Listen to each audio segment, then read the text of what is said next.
If I lost everything tomorrow, every store, every student, every dollar, and I had to start over with just 1,000, here is exactly what I do. What's up, everybody? Anton Crilly here, and if you're new here, welcome. If you've been here before, welcome back. I've been building dropshipping stores myself since 2009, and since 2013, I've helped over 15,000 students to do the same.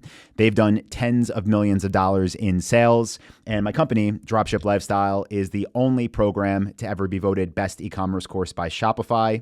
So what I'm going to share with you isn't theory.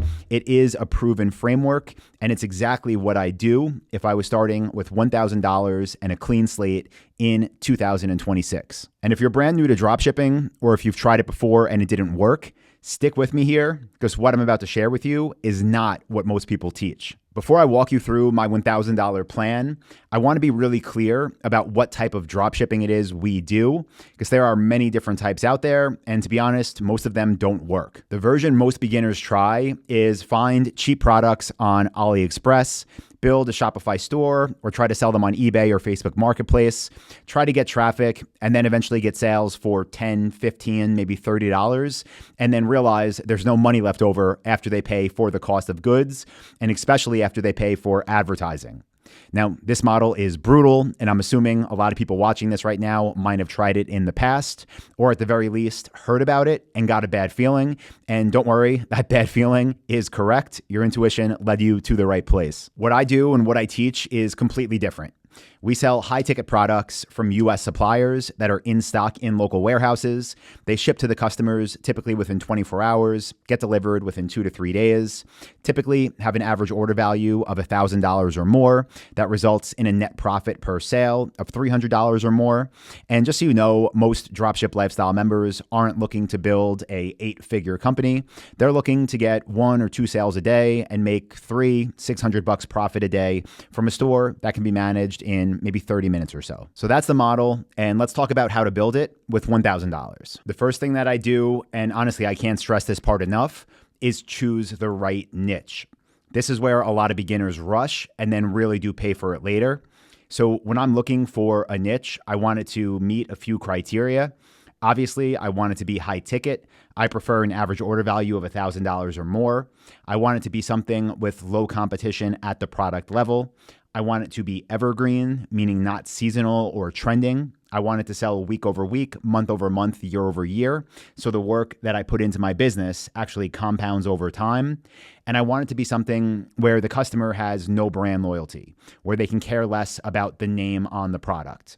And by the way, if you want actual examples of great niches for 2026, I recently posted a video sharing my top 10 niches for this year, and I'll link to that in this video description. But for now, I can even just look around me. I obviously have a standing desk in front of me that I'm sitting at. I have a rug underneath me. I have a bookshelf back there. I have that leather chair. The other one's a little bit further over by that TV.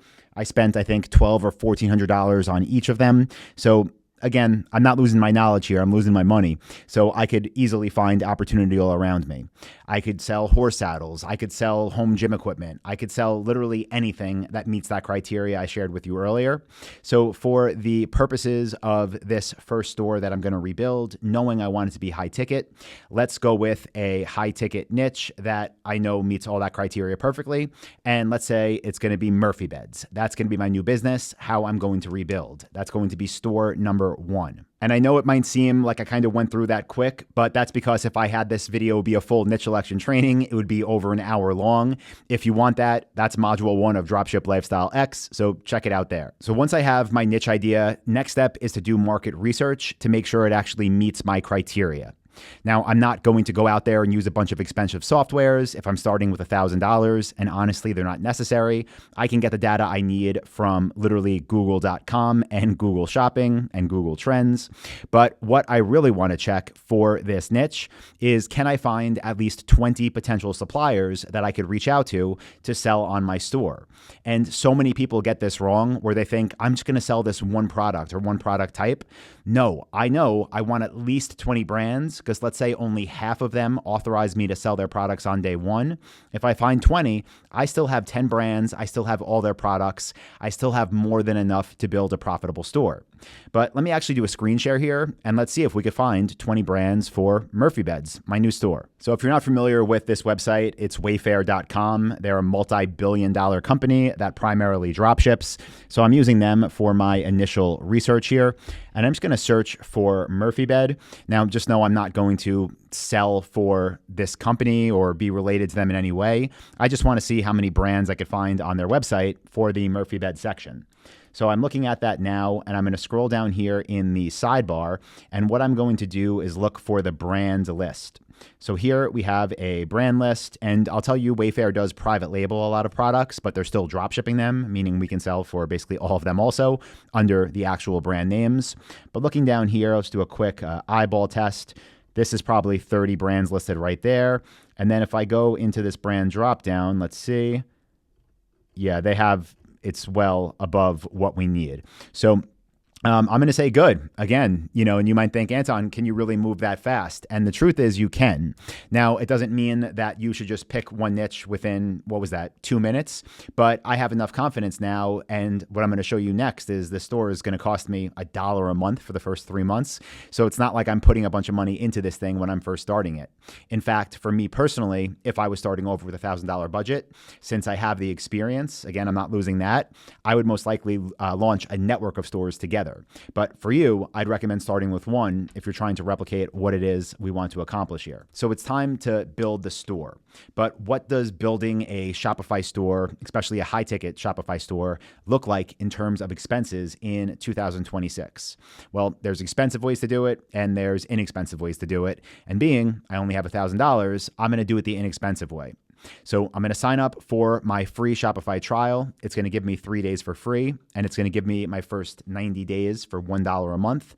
So I have 93 days basically, give or take, depending on what month I sign up, where my grand total of Shopify fee is $3. So not really dinging our budget there. Next thing, I need a domain name. That's going to cost me $15 a year. And then for theme selection, okay? So if I really did lose everything, let's say I lost my hard drive files too, I would lose our custom Shopify theme. So what I would do as a starting point is not use a paid one. I would just use Dawn and be good there. For email marketing, I don't need to spend any money on that because Shopify messaging is included with Shopify. I could send out 10,000 emails a month. So really, my total here was $15 for a domain name and then $3 for my first 93 days of Shopify, which is more than enough time to make money. So far out of my $1,000 budget, I spent $18. Not bad. And at this point, I would have a quality store, again, that I built myself because I'm not outsourcing it with that budget. And I would have 20 plus suppliers to reach out to. So that brings us into step 4 of this process, which is actually to get approved, meaning get authorized to sell for these brands. So this is what really separates us from what most dropshippers try to do. When most people are trying to find products to sell, they go on Google and they find like supplier directories that they pay for access for, and then basically, get the ability to sell for a middleman that marks up products to almost no profit. So I'm not doing that in this step. I'm literally going to use my cell phone because I don't even want to sign up for a phone service. And I'm going to call all of the suppliers I found on my future competitor stores like Wayfair. And I'm going to tell them I'm calling from mystore.com. I want to sell your products for X, Y, and Z, whatever reasons they are. They're going to authorize me. I'm going to upload their products. And this isn't going to take long, by the way. I'm going to do all this in about a week, probably less. So I'm going to have a niche. I'm going to have a store. I'm going to have real products uploaded to it. And then I can move on to where the money's actually going to go. This is going to be step 5 of the process. And this is going to be getting traffic. So once everything else is set up, it doesn't really matter if nobody finds it, right? If we can't we can't find visitors and then turn them into customers, there's no point. So for me, I am a huge fan of Google Shopping ads. You probably already know that. But even before I turn on my campaigns there, I am going to get set up on Google product listings. I'll put a screenshot of what that looks like up on the screen right now. But basically, it is an entire free section of Google where you can appear. And I'll say that again, it costs $0. It's free. And you'll start appearing for the products you sell when people actually search for them.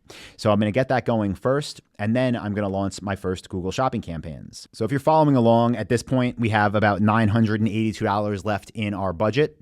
And what I would do here is take $900 of that remaining money and I would put it into ads. Because with our ads, specifically our alpha, beta Google Shopping campaign setup that I teach in Module 6 of Dropship Lifestyle X, with that, we want at a minimum, a bare minimum, a 10x return on ad spend. And what that means is for every dollar we put into ads, we want at least $10 back out in revenue. So at a minimum, for my standards, what I would be getting here is $9,000 in revenue off of that $900 in ad spend. And just if you're wondering about profit margins, it would be give or take about $3,000 in net profit, what I actually get to keep. So basically, for this first round of ads, I'd be taking my $900 and turning it into $3,000 of profit. Now, that's not going to do much for me in the long term, but it is a very solid starting point. And I'll, talk about how I'd be reinvesting that money to do bigger and bigger things and rebuild my life. But first thing I want to do is talk about a mistake a lot of people make, which is, let's say you were in this exact scenario. The last thing you want to do is take that $900 and give it to Google and basically tell it to spend as fast as possible. Because Google, especially with new accounts, especially with new campaigns, it needs time to learn. So what I would do if I had this $900 total budget is I would start it at $10 per day, again, between the alpha and beta campaigns on Google Shopping to spend.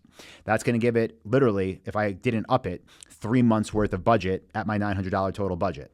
And again, over those 3 months, if I didn't change it at all, which I would, I'd be left with $3,000 net profit at the end of that time. But here's how I would scale and how you should scale too. So long as you're seeing that above 10x return on ad spend, you should increase the daily budget.